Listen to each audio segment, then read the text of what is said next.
ఇక ఇక్కడ తిప్పరి తిరుపతి ఆలియాస్ దేవ్జీ ఎక్కడెక్కడ పనిచేసినో ఆయన ప్రస్థానం ఏందో ఒకసారి చూసే ప్రయత్నం చేద్దాం.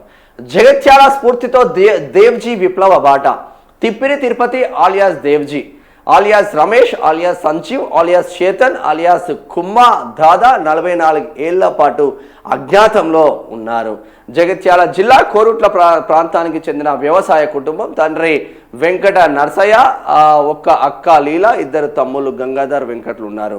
1991లో అరికే జైన్ ఆలియాస్ సృజనను వివాహం చేసుకున్నారు. 2020లో మహారాష్ట్రలోని గడ్చిరౌలి జిల్లా కసాన్పూర్ అటవీ ప్రాంతంలో జరిగిన ఎన్కౌంటర్లో ఆమె మృతి చెందారు.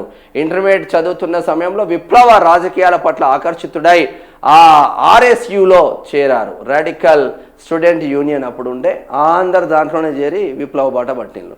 1978లో సిపిఐ ఎంఎల్ పీపుల్స్ వార్ నిర్వహించిన జగిత్యాల జైత్ర యాత్రలో పాల్గొని తర్వాత అదే సంస్థ చేపట్టిన ఇతర విప్లవ ఉద్యమాల పట్ల ఆకర్షితుడయ్యాడు. 1982లో సిపిఐ ఎంఎల్ పీపుల్స్ వార్లో చేరారు. 1984లో ముప్పల్ల లక్ష్మణరావు ఆలియాస్ గణపతి సూచనల మేరకు మల్లా రాజిరెడ్డితో కలిసి సాయుధ దళంలో పనిచేయడానికి దండకరణ్యానికి వెళ్లారు. 1984 నుంచి 1987 వరకు సిరంచ ప్రాంత సాయుధ దళం కమాండర్గా ఆ బాధ్యతలు నిర్వహించారు. సిరివంచ అంటే మనకి ఇక్కడ మన కాళేశ్వరం పక్కనే వస్తుంది. సిరివంచ ఇప్పుడు తెలంగాణ బార్డర్. ఇప్పుడు కాళేశ్వరం ఉంది కదా, టెంపుల్ ఉంది కదా, టెంపుల్ పక్కన నీకు గోదావరి ఉంటుంది. ఆ దాటుతోనే నెక్స్ట్ సిరివంచ వస్తుంది. అది మహారాష్ట్ర స్టేట్ కిందకి వస్తుంది, ఇది తెలంగాణ స్టేట్ కిందకి. బార్డర్ మధ్యలో 5-6 కిలోమీటర్లు కూడా పెద్దగా ఉండదు. ఇక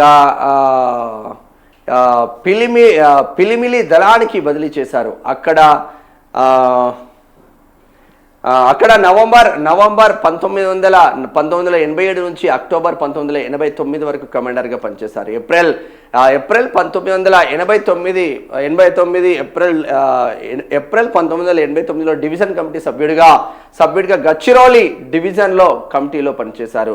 1993 నుంచి 1995 వరకు ఉత్తర గచ్చిరౌలి సబ్ డివిజన్ కమిటీ కార్యదర్శిగా పనిచేశారు. 1995లో స్పెషల్ జోనల్ కమిటీ సభ్యుడిగా అంటే ఎస్జెడ్ సీఎంగా పదోన్నతితో బండారా డివిజన్ కమిటీ కార్యదర్శిగా నియమితులయ్యారు. 2001లో జరిగిన 9వ మహాసభ కాంగ్రెస్లో సెంట్రల్ కమిటీ సభ్యుడు సిపిఎంగా పదోన్నతి పొందారు. సెంట్రల్ మిలిటరీ కమిషన్ సిఎంసి సభ్యుడిగా నియమితులయ్యారు. 2007లో జరిగిన యూనిటీ కాంగ్రెస్ పాల్గొని సిపిఎంగా తిరిగి ఎన్నికై సిఎంసి సభ్యుడిగా నియమితులయ్యారు. 2007లో సిఎంసి ఇన్ఛార్జ్ బాధ్యతలు స్వీకరించి అనంతరం పొలిట్ బ్యూరో సభ్యుడిగా ఎన్నికయ్యారు. ఆ బాధ్యతతో ప్రస్తుతం లొంగిపోయారు. మల్లోజుల వేణుగోపాల్ ఆలియాస్ సోను లొంగిపోయిన అనంతరం అభయ్ పేరుతో సిపిఐ మావోయిస్టు పార్టీ అధికారిక ప్రతినిధిగా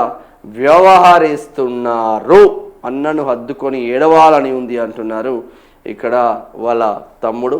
మా అన్న పోలీసుల ఎదుట సరెండర్ అయిన విషయాన్ని మీడియాలో చూసి తెలుసుకున్నాం. 40 ఏళ్ళుగా మా కుటుంబానికి దూరమైన అన్నయ్య రాగానే గట్టిగా హత్తుకొని ఏడవాలని ఉంది. సరెండర్ అయిన మా అన్న ఇప్పటి వరకు మాతో కాంటాక్ట్లోకి రాలేదు. రాజకీయాల ద్వారా ప్రజాసేవ చేయాలని ఆయన నిర్ణయాన్ని స్వాగతిస్తున్నా. సుదీర్ఘకాలం మా కుటుంబానికి దూరమైన ఆయన మాతో పాటే ఉంటూ ప్రశాంతమైన జీవనం గడపాలని కోరుకుంటానని తిప్పరి గంగాధర్ దేవ్జీ తమ్ముడు చేస్తున్న వ్యాఖ్యలు. ఎక్కడెక్కడ పనిచేశారంటే మనం సింపుల్ అనిపిస్తుంది, నాకు కూడా కళ్ళకు నీళ్ళు వస్తున్నాయి. అంటే సింపుల్ అనిపిస్తుంది అబ్బా, ఒక కుటుంబ సభ్యుడు కోల్పోతే ఆ బాధ ఏంది అన్నది తెలుస్తుంది. నేను కూడా చిన్నప్పుడు మా నాన్న చనిపోతే 2 చెల్లెలు, మా నాన్న, మా అమ్మ, మేము ఎట్లా పెరిగినామో మాకు తెలుసు.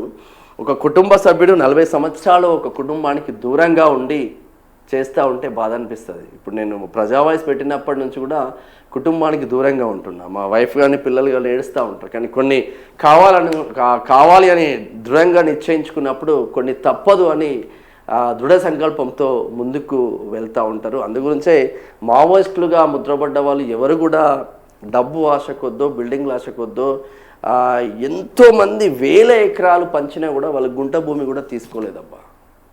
అందుంచే నికార్స్గా కొట్లాడుతున్న ఇలాంటి బిడ్డలకు మనం కూడా సపోర్ట్గా ఉండాల్సిన ఆవశ్యకత ఉంటుంది. జనజీవన స్రవంతిలోకి వచ్చిన తర్వాత దేవ్జీ ఏం చేస్తాడు అనేది, ఒకవేళ రాజకీయ స్టెప్స్ తీసుకుంటే అక్కడున్న ప్రాంత ప్రజలు కూడా అండగా ఉండాల్సిన ఆవశ్యకత మాత్రం ఉంటుంది. ఇప్పుడు అలా తమ్ముడికి ఎంత కన్నీళ్ళు వస్తే మా అన్నను హత్తుకొని ఏడవాలనిపిస్తుంది అంటే అందుంచి నాకు కూడా ఆ కళ్ళకు నీళ్ళు వచ్చినాయి. ఇది ఆ దేవ్జీకి సంబంధించిన ఇష్యూ.